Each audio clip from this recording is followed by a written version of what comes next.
आज का हमारा स्पेशल एपिसोड है रियल एस्टेट पर। टोटल जमा की हुई पूंजी को वो लोग गवा देते हैं। फ्लैट को खरीदते समय किन बातों का ध्यान रखना चाहिए? पहली चीज़ है कि बिल्डर का प्रोफाइल कैसा है। दूसरा, जो भी प्रोजेक्ट्स रनिंग है उसकी लीगल अथॉरिटी से परमिशन उन्होंने लिया है कि नहीं लिया है। 3 साल में मैं आपको पोजीशन दे दूँ, जी लेकिन 3 साल बीत गए, जी। ठीक है, तो फिर उस कंडीशन में बिल्डर मुझे कुछ फैसिलिटीज देगा? रेरा के अंतर्गत जो भी प्रोजेक्ट्स आते हैं उसका टाइम ड्यूरेशन में बिल्डर बंधक रहता है कि आपको उसके अंतर्गत ही आपको बना के देना पड़ता है। आप उससे ज़्यादा टाइम ड्यूरेशन नहीं ले सकते। बहुत से एजेंट क्या करते हैं कि अपने नाम पे पैसा लेते हैं। एजेंट है वो किसी भी परिस्थिति में अपने नाम पे चेक नहीं ले सकता है, तो टोटल इलीगल है। सर, कई बार मैंने देखा है कि एक ही फ्लैट है ना, 2-2 3-3 लोगों को बेच दिया जाता है, तो इस समस्या से कैसे बचे? थोड़ा भी घबराने की जरूरत नहीं है। अगर कोई भी बिल्डर्स चीटिंग करता है। अच्छा सर, जैसे एक फ्लैट लेते समय कौन कौन से पेपर्स देखने चाहिए?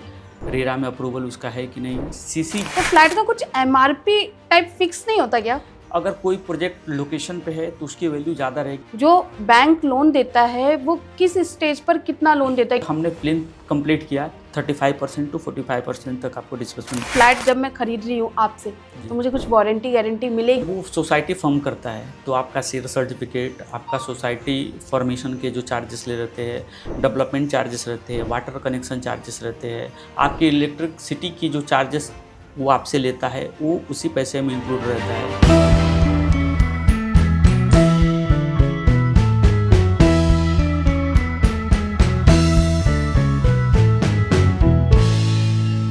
हर किसी का सपना होता है कि उसका खुद का घर हो, लेकिन जब वो घर खरीदने जाता है तो उसे बहुत सारी दिक्कतों का सामना करना पड़ता है। इसी को देखते हुए आज का हमारा स्पेशल एपिसोड है रियल एस्टेट पर, ताकि आपको घर खरीदते समय किन बातों का ध्यान रखें आप और कौन सी सावधानियां बरतें, जिसके लिए आज हमारे साथ है सीबी मिश्रा जी, जो कि कंफर्ट ग्रुप के CEO हैं और साथ ही एक डेवलपर भी है। तो चलिए उनका स्वागत करते हैं। नमस्कार सर। धन्यवाद मैडम। सर, सबसे पहला सवाल मेरा आपसे ये रहेगा कि इस समय प्रॉपर्टी का मार्केट हाई चल रहा है या लो चल रहा है? जैसे मैडम, अभी जो प्रॉपर्टी का मार्केट है, ये हमारा 15 साल का अनुभव है रियल एस्टेट में। हम लोगों ने वेस्टर्न सबर्ब में बहुत सारे प्रोजेक्ट्स जो है बनाए हुए हैं। पिछले 15 सालों के अनुभव के हिसाब से हम ऐसा कह सकते हैं कि अभी जो मार्केट की स्थिति है वो स्टेबल है।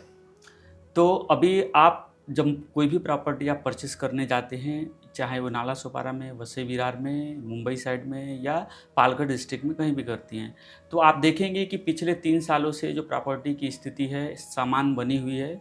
और आगे आने वाले समय में जो कि पालघर अभी डिस्ट्रिक्ट हुआ है, उसके हिसाब से यहाँ पे वसई विरार और पालघर की जो भी प्रॉपर्टी है उसमें काफ़ी इंक्रीज़ जो वैल्यू है उनकी होने वाली है। तो मेरा अनुभव कहता है कि अभी जो मार्केट की स्थिति है वो काफ़ी स्टेबल है और ये सही समय है बायर को ख़रीदने के लिए जो आप फ्लैट्स। अच्छा सर, सपोज़ कीजिए जैसे मैं कांदिवली रहती हूँ, ठीक है, तो मुझे क्या वहाँ पर प्रॉपर्टी में इन्वेस्ट करना चाहिए या नहीं? जी, जैसे मैंने अभी बताया कि मुंबई और आप वेस्टर्न सबर्ब में कहीं भी अगर आप प्रॉपर्टी परचेस करती है तो अभी रेट जो है काफ़ी स्टेबल हुआ है। तो ये सही समय है आपको प्रॉपर्टी में इन्वेस्टमेंट करने के लिए, क्योंकि अभी कुछ समय तक ये रेट जो है स्टेबल रहेगा, लेकिन आने वाले कुछ समय में, जैसे आने वाले साल से 2 साल के अंदर रेट्स काफ़ी हाई होने वाले हैं। तो मेरा अनुभव ये कहता है कि अगर आप अभी प्रॉपर्टी में इन्वेस्टमेंट करती हैं तो ये सही समय रहेगा। अच्छा, तो यानी आप कह रहे हैं कि मैं प्रॉपर्टी में इन्वेस्ट करूँ? जी बिल्कुल, हमारा अनुभव यही कहता है और हमारा मानना भी ऐसा ही है।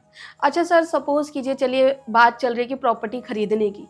अभी मैं प्रॉपर्टी खरीदने जा रही हूँ, तो मुझे किन किन बातों का ध्यान रखना चाहिए? ये काफ़ी इम्पोर्टेंट है कि प्रॉपर्टी खरीदते समय किन किन बातों का ध्यान रखना चाहिए।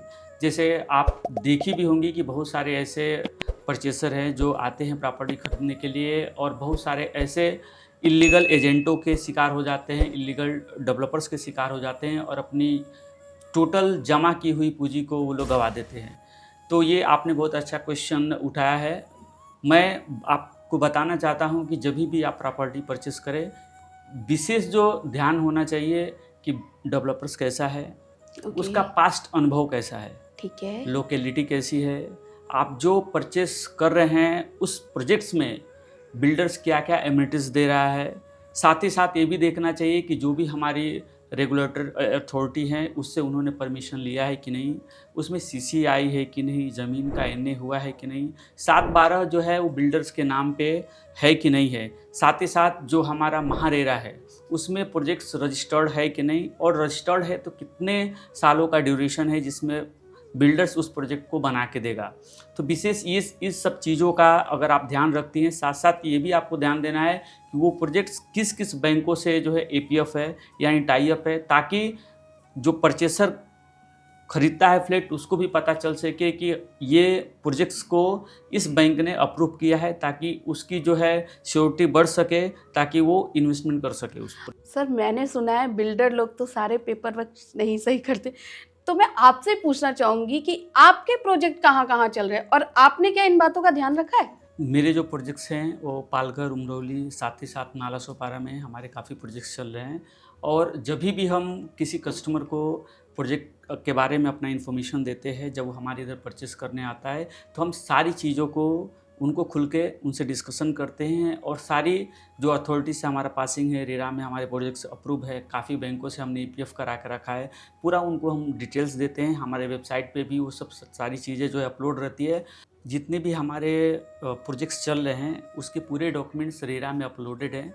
कस्टमर को हम लोग उनसे बोलते भी हैं कि आप चाहिए तो अगर कोई भी इन्फॉर्मेशन प्रॉपर्टी के रिगार्डिंग, हमारे कंपनी के रिगार्डिंग, अथॉरिटी के रिगार्डिंग, अगर आपको कुछ भी इन्फॉर्मेशन चाहिए तो आप रेरा में जाके अपलोडेड डॉक्यूमेंट्स जो है वो डाउनलोड कर सकते हैं। और साथ ही हमारे टीम या आप खुद भी आप एक लॉयर से हायर करके आप उनसे पूरे इन्फॉर्मेशन निकाल सकते हैं, ताकि आपको कोई भी मिसगाइड ना कर सके। और हमारी भी टीम है, काफ़ी प्रोफेशनल टीम है, जो आपको पूरे इन्फॉर्मेशन के साथ बताती है कि हम लोगों ने जो भी प्लानिंग किया है, जो भी हमारे प्रोजेक्ट्स की इन्फॉर्मेशन है वो करेक्ट है, और आप इसकी कहीं भी इंक्वायरी कर सकते हैं।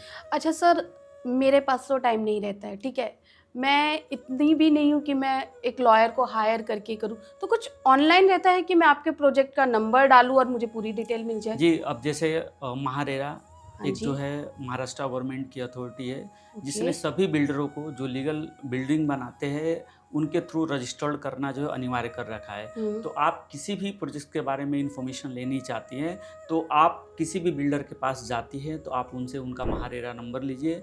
रेरा पे जाके, रेरा वेबसाइट है, वहाँ पे जाके जब उनका रेरा नंबर आप उसमें इंटर करेंगे तो आपको उस प्रोजेक्ट की सारी इन्फॉर्मेशन जो है आपको मिल जाएगी कि प्रोजेक्ट कितने ड्यूरेशन में कंप्लीट होगा, उसमें कितने पार्टनर हैं, जितनी भी लीगल अथॉरिटी है उनसे आपने पूरा डॉक्यूमेंट्स अपलोडेड किया है कि नहीं और परमिशन लिया है कि नहीं। तो आप बैठे बैठे, घर बैठे बैठे ही बिल्डर से की सारी इन्फॉर्मेशन जो है एक क्लिक पे प्राप्त कर सकती हैं। मुझे है ना बहुत ज़्यादा एक्साइटमेंट हो रही है कि जी। मैं भी आपके साथ एक प्रॉपर्टी खरीदूं। जी। तो मुझे ये बताइए कि आपके कौन कौन से प्रोजेक्ट चल रहे हैं? जैसे हम पिछले 15 सालों से रियल इस्टेट के सेक्टर में हैं, तो हमने काफ़ी प्रोजेक्ट्स कंप्लीट किया है। Comfort residency, comfort view, comfort Avenue. अभी जो हमारे हायर अच्छे प्रोजेक्ट्स जो ऑनगोइंग हैं, कंफर्ट हेरिटेज है नाला सोपारा वेस्ट में, कंफर्ट एम्पायर है नाला सोपारा वेस्ट में, जो मल्टी टावर है, जैसे G+28 की हमारी बिल्डिंग है, G+16 की हमारी बिल्डिंग है। तो अगर आपको परचेस करना है तो आप हमारे प्रोजेक्ट्स में इन्वेस्टमेंट कर सकती है। और क्योंकि हमारे जो प्रोजेक्ट्स हैं वो सारे जो है रेरा में अप्रूव्ड हैं, सारी अथॉरिटीज़ अप्रूव्ड है, सारे बैंकों से एपीएफ है। तो आपको किसी भी प्रकार की कोई भी इन्फॉर्मेशन अगर चाहिए तो आप हमारे प्रोफेशनल टीम से मिल सकती है, वो आपको इसके बारे में पूरा इन्फॉर्मेशन देंगे। तो सर ये जो प्रोजेक्ट्स है इसमें 1 BHK, 2 BHK, 3 BHK तीनों, या फिर सिर्फ 1 है या 2 है या 3 जी, है? हमारे प्रोजेक्ट्स में हम लोगों ने तीनों वैरायटी रखी है। 1 BHK भी है, 2 BHK है, 3 BHK है। हमारी काफ़ी प्रोजेक्ट्स जो ऑनगोइंग भी है, जो आ रही हैं, जो रीडेवलपमेंट के रिलेटेड है। तो अगर किसी कस्टमर को रीडेवलपमेंट के प्रोजेक्ट्स में भी इन्वेस्टमेंट करना है तो उनका स्वागत है। आप हमारे प्रोफेशनल टीम से मिल सकती हैं और आपको इसके बारे में वो गाइड करेंगे। अच्छा सर, आपकी जो कंपनी है वो क्या कमर्शियल में भी डील करती है? जी, कैसे है, जो भी हम लोग प्रोजेक्ट्स बनाते हैं वो ग्राउंड प्लस 1 का मैक्सिमम हम लोग कमर्शियल रखते हैं। ये कभी-कभी इस पे निर्भर करता है कि लोकेलिटी कैसी है और वहाँ पे कमर्शियल का डिमांड कैसा है। अगर कमर्शियल का डिमांड रहता है तो हम लोग कमर्शियल ग्राउंड पे और फर्स्ट फ्लोर पे रखते हैं। अगर नहीं रहता है तो फिर हम लोग प्योर रेसिडेंशियल बनाते हैं। सर गवर्नमेंट के भी कुछ रूल होते होंगे जो आप लोगों को पूरा करना पड़ता होगा, अगर आप नहीं करते होंगे तो क्या होता है? कैसे बहुत साल पहले, करीब जब से रेरा नहीं है, तब आप देखे होंगे कि बहुत सारे ऐसे बिल्डर्स थे जो कस्टमरों को काफ़ी चीट करते थे। प्रोजेक्ट्स की कोई डेडलाइन नहीं होती थी। कमिटमेंट बिल्डर करता था कि हम आपका प्रोजेक्ट 3 सालों में दे देते थे, लेकिन 15-15 साल लग जाते थे प्रोजेक्ट को डिलीवरी देने में, जिसमें कस्टमर भी काफ़ी फ्रस्ट्रेट हो जाते थे। इसी के मद्देनज़र महाराष्ट्र गवर्नमेंट ने एक रूल निकाला रेरा का। इस रेरा में आप सभी बिल्डर्स को एक टाइम फ्रेम रहता है, उसमें आपको पहले ही लिखित में देना पड़ता है कि इस प्रोजेक्ट का टाइम ड्यूरेशन कितना रहेगा, आप प्रोजेक्ट को कितने समय में क्लियर करेंगे। साथ ही साथ जितनी भी लीगल अथॉरिटी रहती है, वहाँ के जो नगरपालिका रहते हैं, वहाँ के जो तलाटी रहते हैं, उसकी सारी इन्फॉर्मेशन, लैंड का रिकॉर्ड, लैंड रेवेन्यू से हमको मिलता है। ये सारी इन्फॉर्मेशन जो है हमको अपलोड करना पड़ता है। पहले हम सीसी के लिए अपलोड करते हैं, तो वहाँ बहुत सारे डॉक्यूमेंटेशन लगते हैं। वो डॉक्यूमेंट्स जब कलेक्ट हो जाते हैं, सीसी से अप्रूवल मिल जाता है बीबीसीएमसी से सीसी के लिए, तो फिर हम जाते हैं रेरा में अपलोड करने के लिए। रेरा के भी कुछ नॉर्म्स रहते हैं जो हम उनको फॉलो करना रहता है। जैसे कि अगर हमने टाइम ड्यूरेशन पे उस प्रोजेक्ट को हैंडओवर नहीं किया कस्टमर को, तो रेरा फाइन लगाती है बिल्डरों को। तो पहले ये इस तरह की कोई संस्था नहीं थी जो बिल्डर को रेगुलेट करे, तो बिल्डर मनमानी करते थे। लेकिन जब से रेरा आया है, आप देखेंगे कि चीटिंग की बहुत सारी समस्याओं का निदान हो गया है। बहुत सारे ऐसे बिल्डर्स थे जिन्होंने समय पे प्रोजेक्ट को डिलीवर नहीं किया, तो रेरा ने उनसे प्रोजेक्ट ले लिया और दूसरे डेवलपर्स को या स्वयं उसका निर्माण करके जो है, जो बायर हैं उनको उन्होंने फ्लैट डिलीवरी की है। तो जो भी रेरा के अंतर्गत जो भी प्रोजेक्ट्स आते हैं, उसका टाइम ड्यूरेशन में बिल्डर बंधक रहता है कि आपको उसके अंतर्गत ही आपको बना के देना पड़ता है, आप उससे ज़्यादा टाइम ड्यूरेशन नहीं ले सकते। अच्छा सर, जैसे कि आप बोल रहे हो कि टाइम ड्यूरेशन की, आप सपोज करो कि मैंने फ्लैट खरीदा, ठीक है, मेरे बिल्डर ने मुझे बोला कि 3 साल में मैं आपको पोजीशन दे दूंगा, लेकिन 3 साल बीत गए, ठीक है, तो फिर उस कंडीशन में बिल्डर मुझे कुछ फैसिलिटीज़ देगा, और देगा तो क्या देगा? जैसे जो भी टाइम ड्यूरेशन है आपको रेरा के अंतर्गत देखना चाहिए। बिल्डर के कमिटमेंट, जैसे अगर किसी बिल्डर ने बोला कि हम इस प्रोजेक्ट को 3 साल में कंप्लीट करेंगे, आप उसे रेरा सर्टिफिकेट लेके उनके साथ बैठिए और रेरा में टाइम ड्यूरेशन देखिए। अगर वो टाइम ड्यूरेशन के बाहर प्रोजेक्ट जाती है, तो आप बिल्डर पे क्लेम कर सकते हैं रेंट के लिए, क्योंकि आप भी जो अपनी ईएमआई है भरते हैं समय से। तो जब बिल्डर टाइम ड्यूरेशन के हिसाब से आपको घर डिलीवरी नहीं देती है, तब आप उनसे या रेरा अथॉरिटी से अपनी डिमांड कर सकते हैं कि बिल्डर मुझे जो है रेंट की फैसिलिटी प्रोवाइड करे।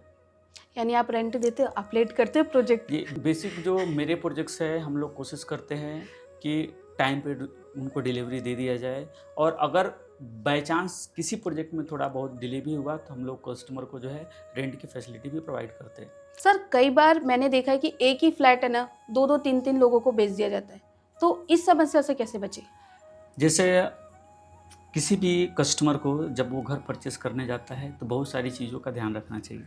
मैंने बहुत बार ऐसा देखा है कि जब आप घर लेने जाते हैं, तो आप किसी से भी घर परचेस करने के लिए डिमांड करते हैं, और वो कस्टमर जो है आपको लेके जाते हैं ऐसे जगहों पे जहाँ पे इलीगल लोग बैठे रहते हैं, जिनको प्रोजेक्ट के बारे में, फ्लैट के बारे में कोई इन्फॉर्मेशन नहीं पता रहता है, और वो आपको ठग लेते हैं।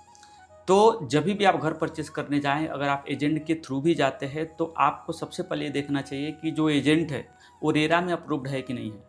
साथ ही साथ जब आप घर परचेस करने के लिए वो किसी बिल्डर्स के पास लेके जाता है, तो भी आप देखिए कि वो बिल्डर के जो प्रोजेक्ट्स हैं वो रेरा में अप्रूवल है कि नहीं। जितने भी प्रोजेक्ट्स हैं उनकी जो भी फ्लोर पे वो प्रोजेक्ट्स दे रहे हैं, उतने फ्लोर की सीसी उनके पास है कि नहीं। और साथ ही साथ जब आप घर परचेस करते हैं और जब बैंक में लोन लेने जाते हैं, तो बैंक का एक प्रोसेस होता है एनओआई का, नोटिस ऑफ इंटीमेशन जिसको बोलते हैं। कोई भी फ्लैट जब आप एनओआई कर लेते हैं, तो किसी भी परिस्थिति में उस फ्लैट को दोबारा नहीं बेचा जा सकता, क्योंकि वो रिकॉर्ड ऑलरेडी जो है गवर्नमेंट के पास यानी रजिस्ट्रार के पास रहती है। जब आप एनओआई कर लेते हैं, तो जब आप दूसरा उसी फ्लैट को सोल्ड करने जाएंगे, तो वहाँ पे रजिस्ट्रार के पास ये इन्फॉर्मेशन रहेगी कि ये फ्लैट ऑलरेडी जो सोल्ड आउट हो गया है, तो उस फ्लैट को वो लोग रजिस्टर्ड नहीं करेंगे। तो आप इन सब चीज़ों का ध्यान रख के आप जो है इलीगल तरीके से किसी भी एजेंट के पास या किसी भी ऐसे लोगों के पास, वैसे हर बार हमने देखा है कि कोई चाय बनाता है और लोग उससे पूछते हैं और वो घर दिलाने के लिए लेके आ जाता है।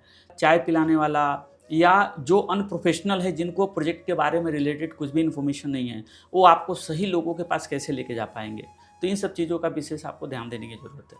अच्छा सर, मैंने देखा है बहुत से एजेंट क्या करते हैं कि अपने नाम पे पैसा लेते हैं, जी। ठीक है। तो उस कंडीशन में क्या हमें जो दिलाने लेके जा रहा है घर, उसके नाम पे चेक बनाना चाहिए या बिल्डर के नाम पे? देखिए, कोई भी जो एजेंट है वो किसी भी परिस्थिति में अपने नाम पे चेक नहीं ले सकता है। अगर वो चेक अपने नाम पे या अपने किसी फर्म के नाम पे लेता है, ये तो टोटल इलीगल है, उसके खिलाफ एक्शन होना चाहिए। क्योंकि जब भी आप फ्लैट खरीदने जाते हैं तो आप एजेंट के थ्रू जाइए, लेकिन आप डायरेक्ट बिल्डर से डील कीजिए।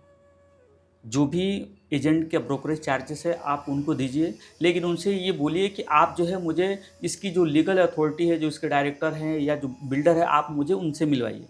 उनसे मिलने के बाद सारी इन्फॉर्मेशन कलेक्ट कीजिए और जितने भी पेमेंट संबंधी समस्याएं हैं वो सिर्फ बिल्डर के साथ ही शेयर करें, तो आप इस परिस्थिति से बच सकती हैं। अच्छा सर, जैसे एक फ्लैट लेते समय कौन कौन से पेपर्स देखने चाहिए? जैसे अगर आप पेपर्स के रिलेटेड अगर आप डॉक्यूमेंटेशन चेक करना चाहती है तो बहुत सारे ऐसे पेपर है जो अथॉरिटी हमको अप्रूवल करके देती है, जिसको चेक करने की ज़रूरत है। जैसे सबसे पहले 7 बार कि जो लैंड का रिकॉर्ड है वो बिल्डर्स के नाम पे है कि नहीं है। साथ में सीसी की अप्रूवल जो है अप टू मार्क तक सीसी है कि नहीं है। आपका टाइटल रिपोर्ट क्लियर है कि नहीं है। आप सर्च जो है 9052 से सर्च रिपोर्ट लगता है किसी भी प्रोजेक्ट को बनाने के लिए, तो आप 9052 से अब तक का रिकॉर्ड बिल्डर से चेक कर सकती है कि ये जो लैंड है वो किन किन लोगों के नाम पे थी और कैसे कैसे जो है बिल्डर्स के पास से आ गई। तो इससे काफ़ी आपको हेल्प मिलेगी। साथ ही साथ आप जो है रेरा पे जाके इसको अपलोड को चेक कर सकते हैं कि रेरा में आप ये प्रोजेक्ट्स अपलोड है कि नहीं, ये अप्रूवल है कि नहीं, और कितने ड्यूरेशन के लिए अप्रूवल है। इन सब चीज़ों का आप अगर ध्यान देती है, साथ ही साथ ये भी देखना पड़ेगा कि जो लैंड पे प्रोजेक्ट्स बन रहा है वो एनए है कि नहीं, नॉन एग्रीकल्चरल है कि नहीं, इसके लिए गवर्नमेंट ने परमिशन दिया हुआ है कि नहीं। तो ये सब चीज़ें डॉक्यूमेंट्स आप कलेक्ट करके देखेंगे तो आपको पूरा इन्फॉर्मेशन प्रोजेक्ट के बारे में पता चल जाएगा। अच्छा सर, अभी कुछ समय ही पहले ही मैंने एक फ्लैट खरीदा था, ठीक है। तो उसमें हमारे बिल्डर ने बोला था कि मैं सारे पेपर वर्क करके दूंगा, जैसे एनओसी, ठीक है, इलेक्ट्रिसिटी के बिल पे नाम ट्रांसफ़र करके, पर उसने ऐसा कुछ नहीं किया। तो उस कंडीशन में मैं कुछ कर सकती हूँ? जी, बिल्कुल कर सकती है। कैसे, कोई भी जब बिल्डर्स आपको प्रोजेक्ट देता है तो आप जब वो सोसाइटी फॉर्म करता है तो आपका शेयर सर्टिफिकेट, आपका सोसाइटी फॉर्मेशन के जो चार्जेस ले रहते हैं, डेवलपमेंट चार्जेस रहते हैं, वाटर कनेक्शन चार्जेस रहते हैं, आपकी इलेक्ट्रिसिटी की जो चार्जेस वो आपसे लेता है वो उसी पैसे में इंक्लूड रहता है। जो डेवलपमेंट चार्जेस आपसे बिल्डर लेता है तो इन्हीं सब चीज़ों के लिए लेता है कि आपको ये सब फैसिलिटीज़ दे सके। तो अगर कोई बिल्डर अपनी चीज़ों से मुकरता है तो आप रेरा में जाके उसका कंप्लेन कर सकती है और बिल्डर जो है बाध्य हो जाएगा आप वो सब चीज़ों करके देने के लिए। अच्छा सर, कई बार कैसा होता है कि कोई प्रोजेक्ट चल रहा होता है, शायद आपका भी कोई ऐसा चल रहा हो प्रोजेक्ट, ठीक है, वो चलते चलते उसका काम सडनली रुक जाता है और वो काफ़ी टाइम तक रुका रहता है, तो उसमें बायर कुछ कर सकता है या नहीं? देखिए, कैसे बहुत सडन ऐसी चीज़ें आ जाती हैं जिस पे प्रोजेक्ट्स होल्ड हो जाते हैं। जैसे किसी ने स्टे लेके आ गया प्रोजेक्ट्स पे, इसके लिए होल्ड हो सकता है। कोई ऐसे कारण आ गए, जैसे अभी कुछ दिन पहले आप देखेंगे तो कोरोना का ड्यूरेशन आ गया था, जिससे काफ़ी सारे प्रोजेक्ट जो है हैम्पर हुए और प्रोजेक्ट जो है डिले हुए। तो अगर इन सब परिस्थितियों से अगर प्रोजेक्ट अगर हैम्पर होता है तो उसको उसमें घबराने की ज़रूरत नहीं है। हाँ, अगर किसी चीज़ में ऐसा हो कि फंड की कमी है बिल्डर्स के पास, वो बैंक से भी प्रोजेक्ट फाइनेंस ले सकता है उस प्रोजेक्ट को कंप्लीट करने के लिए। तो इसलिए मैंने बोला कि जब भी आप प्रोजेक्ट्स लेने जाएं तो इसके बारे में इंफॉर्मेशन ज़रूर निकालें कि बिल्डर का पुराना ट्रैक रिकॉर्ड कैसा है, उसने कितने प्रोजेक्ट डिलीवर्ड किए हैं, उसके पास अथॉरिटी है कि नहीं कि ऐसे प्रोजेक्ट्स बना सके, उसके पास लीगल डॉक्यूमेंट्स उसने लिया है कि नहीं लिया है। जब इन सब चीज़ों का आप ध्यान रखेंगी तो कोई भी प्रोजेक्ट जो है रुकेगा नहीं। सर, मेरे एरिया में एक बिल्डिंग है, ठीक है, उसके फ्लैट की कीमत कुछ और है जी, और वहीं दूसरी बिल्डिंग है उसके फ्लैट की कीमत कुछ और है, तो फ्लैट का कुछ एमआरपी टाइप फिक्स नहीं होता क्या? देखिए, जहाँ तक एमआरपी की बात है, एमआरपी का कॉन्सेप्ट अलग रहता है। जैसे क्या रहता है कि जब भी कोई भी बिल्डर प्रोजेक्ट्स बनाता है तो लोकेलिटी बहुत मायने रखती है। जैसे अगर कोई प्रोजेक्ट लोकेशन पे है तो उसकी वैल्यू ज़्यादा रहेगी, क्योंकि वहाँ पे लैंड का जो रिकॉर्ड रेडी रेकनर रेट रहता है वो काफ़ी हाई रहता है। लेकिन यही अगर आप थोड़ा सा मार्केट से बाहर जाएंगी तो वहाँ पे लैंड की जो रिवेन्यू की रेट रहती है, रेडी रेकनर रेट रहता है, कम रहता है। तो जब बिल्डर हाई परचेस में प्रोजेक्ट्स का लैंड परचेस करता है तो उसकी कॉस्टिंग उसमें उस पर ऐड हो जाती है।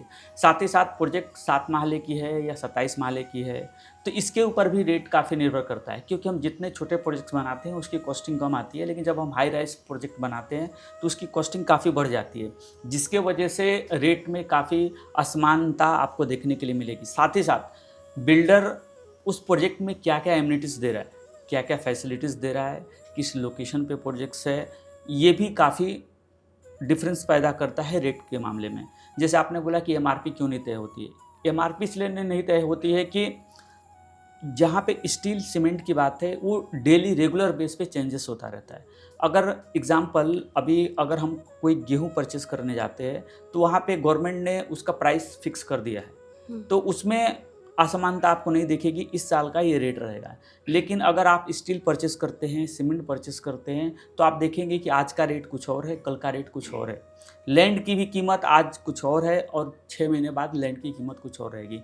तो हम उसको एमआरपी में बांध नहीं सकते, क्योंकि एमआरपी में अगर हम बांधते हैं तो किसी भी बिल्डर के लिए ये मुमकिन नहीं होगा कि वो प्रोजेक्ट को बना सके, इसलिए एमआरपी तय नहीं होता है। सर हमारी बहुत सी ऑडियंस मिडिल क्लास है, और मिडिल क्लास जो लोग होते हैं वो अपने सपने को पूरा करने के लिए, अपने घर के सपने को पूरा करने के लिए लोन लेते हैं। तो मैं आपसे ये जानना चाहूँगी कि जो बैंक लोन देता है वो किस स्टेज पर कितना लोन देता है, कि कितनी बिल्डिंग बनी है उस स्टेज पे इतना मिलेगा, ऐसा मैंने कुछ सुना है, ऐसा होता है क्या कुछ? जी बिल्कुल होता है। जैसे देखिए पहले जब हम लोग घर परचेस करते थे तो ऐसा बैंकों का रूल्स था कि अगर आपने पाइलिंग का या प्लिंथ का काम किया तो आपको 100% डिसबर्समेंट मिल जाता था। इसमें कैसा रहता था कि बिल्डर वो पैसा कलेक्ट करके और अपना दूसरा काम करता था, जिसकी वजह से प्रोजेक्ट डिले हो जाती थी।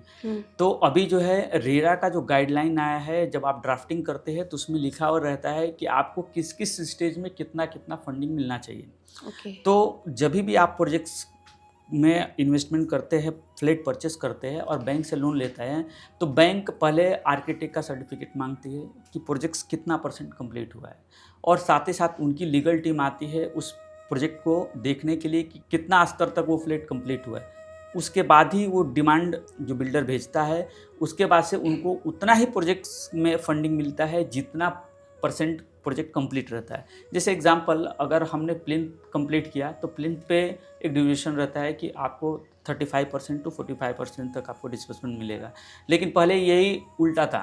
अगर आपने प्लिंथ कंप्लीट किया तो बहुत सारा बैंक 100% डिस्बर्समेंट दे देते थे, लेकिन अभी प्रोजेक्ट्स में बैंक उतना ही फंडिंग देती है जितना उनका प्रोजेक्ट कंप्लीट होता है, और जैसे जैसे प्रोजेक्ट कंप्लीट होता जाता है वैसे वैसे बैंक डिमांड आप भेजिए और बैंक आपको पेमेंट देती जाती है। अच्छा सर, जो मेरा एक क्वेश्चन है ना, ये बहुत इम्पोर्टेंट है।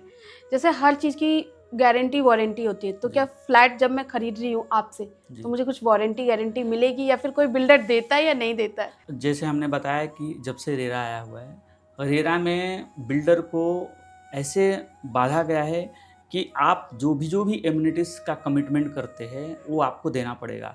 साथ ही साथ आपका कोई भी एक्सटर्नल डिफेक्ट आता है प्रोजेक्ट्स में तो 5 सालों तक उसको रिपेयर करने की जिम्मेदारी जो रहती है वो बिल्डर की रहती है।